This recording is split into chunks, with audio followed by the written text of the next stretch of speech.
Hi అండి, నేను మీ Shilpa Vinay. Welcome to Vincy kitchen. ఈరోజు మన రెసిపీ వచ్చేసి పచ్చి కారంతో చేసే మినప కారాలు. అదేనండి మినప జంతికలు. మనం రెగ్యులర్గా మినప జంతికల్లో కారం వేసి చేస్తుంటాం కదా.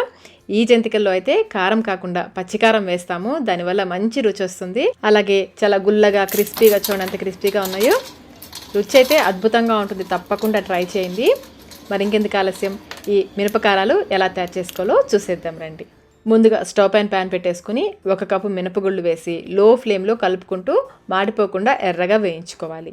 ఫ్లేమ్ని మీడియంలో కానీ హైలో కానీ పెట్టకుండా కేవలం లో ఫ్లేమ్లోనే చూడని విధంగా ఎర్రగా అయ్యేంత వరకు వేయించుకోవాలి.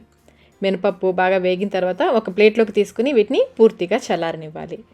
ఇవి చల్లారేలోపు మనం పచ్చికారం పేస్ట్ని తయారు చేసుకుందాము. 10 నుంచి 12 వరకు పచ్చిమిర్చి. ఇందులో కారం వేయము, కారం అంతా కూడా పచ్చిమిర్చితోనే వస్తుంది. అలాగే 2 ఇంచుల అల్లం ముక్క పైన తొక్క తీసుకుని శుభ్రం చేసి పెట్టేసుకోండి. అలాగే ఒక మీడియం సైజ్ వెల్లుల్లి గడ్డ అంతా తీసుకోవాలి. పచ్చిమిర్చిని చిన్న ముక్కలుగా కట్ చేసి మిక్సీ జార్లో వేసేసుకోవాలి. అల్లం ముక్కలు అలాగే వెల్లుల్లిపాయల్ని చూడండి విధంగా పూర్తిగా పొట్టేమీ లేకుండా ఒలుచుకొని వేసుకోవాలి. పొట్టు ఉందంటే చక్రాలు అడ్డం వస్తుంది, పొట్టు లేకుండా వేసుకోవాలి. అలాగే 1 టీ స్పూన్ సాల్ట్ కూడా వేసి మధ్య మధ్యలో అవసరమైతే కొంచెం కొంచెం నీళ్ళు పోసుకుంటూ బాగా మెత్తగా పేస్ట్ చేసుకోవాలి.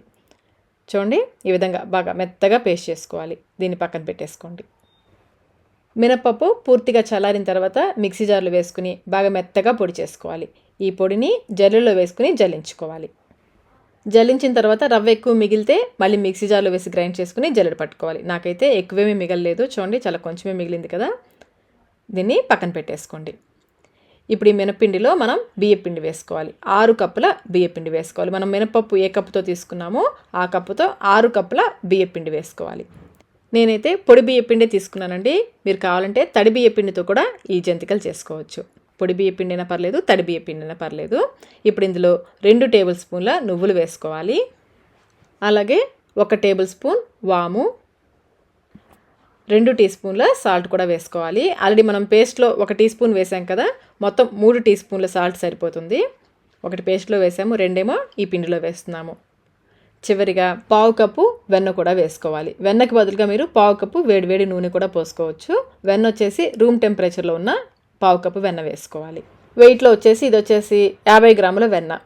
ఈ వెన్న పిండిలో బాగా కలిసేలాగా బాగా కలుపుకోవాలి. ఇలా పిండికి వెన్న బాగా పట్టిస్తే జంతికలు బాగా గుల్లగా వస్తాయి. చేత్తో బాగా రబ్ చేస్తూ ఈ వెన్నంతా పిండిలో బాగా కలిసిపోయేలాగా కలుపుకోవాలి. వెన్న చూడండి పిండిలో బాగా కలిసిపోయింది కదా. ఇలా బాగా కలిపేసుకొని ఇప్పుడు ఇందులో మనం గ్రైండ్ చేసి పెట్టుకున్న పచ్చిమిర్చి, అల్లం వెల్లుల్లి పేస్ట్ ఉంది కదా, అది వేసేసుకోవాలి. ఇప్పుడు ఈ పేస్ట్ అంతా పిండిలో బాగా కలిసేలాగా కలుపుకోవాలి. కారం వేసి చేసే జంతికల కంటే కూడా ఈ పచ్చికారం వేసి చేసే జంతికలు బాగా గుల్లగా వస్తాయి. రుచి కూడా చాలా బాగుంటుందండి, చాలా డిఫరెంట్గా చాలా బాగుంటుంది. తప్పకుండా ట్రై చేయండి.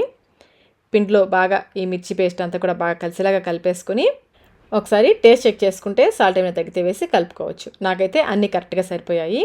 ఇప్పుడు ఈ పిండిని పక్కన పెట్టేసుకుని మరొక చిన్న ప్లేట్ తీసుకుని ఇందులో కొంచెం కొంచెం పిండి వేసుకుంటూ 2 వాయిల్కి సరిపడా పిండిని కొంచెం కొంచెం కలుపుకుంటూ ఉంటే మనకి చివరి మురుకుల వరకు కూడా బాగా గుల్లగా వస్తాయి. మొత్తం ఒకేసారి కలిపే కంటే కూడా ఇలా కొంచెం కొంచెం పిండి కలుపుకుంటూ చేసుకుంటే మురుకులు చివరి వరకు కూడా బాగా గుల్లగా వస్తాయి.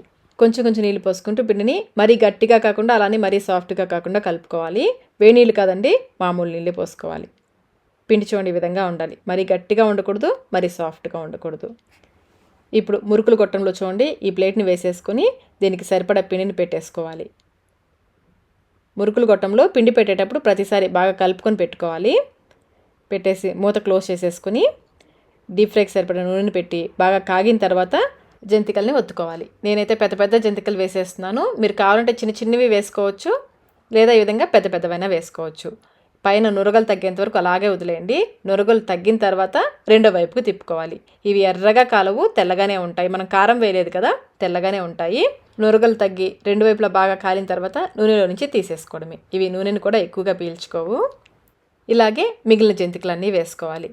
మురుకులు గొట్టంలో పిండి పెట్టే ప్రతిసారి పిండిని చూడే విధంగా బాగా కలుపుకోవాలి. ఎప్పటికప్పుడు కొంచెం కొంచెం పిండిని కలుపుకుంటే చివరి మురుకు వరకు కూడా బాగా గుల్లగా వస్తాయి. నూనె బాగా కాగిన తర్వాత మురుకు వేసుకోవాలి. వీటిని మీడియం ఫ్లేమ్లోనే కాల్చుకోవాలి. హైలో పెట్టేశారంటే లోపల మధ్య మధ్యలో పచ్చి పచ్చిగా ఉండిపోతుంది. మీడియం ఫ్లేమ్లోనే బాగా నురగలు తగ్గేంత వరకు 2 వైపులా కాల్చేసుకుని తీసేసుకోవడమే. ఇవి వేడి తగ్గిన తర్వాత 8 డబ్బాలు స్టోర్ చేసుకుంటే నెల రోజుల వరకు కూడా ఫ్రెష్గా ఉంటాయి. రుచి అయితే అద్భుతంగా ఉంటుందండి. మనం అల్లం పచ్చిమిర్చి వెల్లుల్లి పేస్ట్ వేసాం కదా, దానివల్ల మంచి రుచి వస్తుంది, అలాగే బాగా గుల్లగా కూడా వస్తాయి. మరి ఇంకెందుకు ఆలస్యం, మీరు ట్రై చేసి మీకు టేస్ట్ ఎలా అనిపించిందో మాకు కమెంట్ రూపంలో తెలియచేయండి. ఈ వీడియో మీకు నచ్చినట్లయితే లైక్ చేయండి, మీ ఫ్రెండ్స్కి ఫ్యామిలీ మెంబర్స్కి షేర్ చేయండి. Thank you.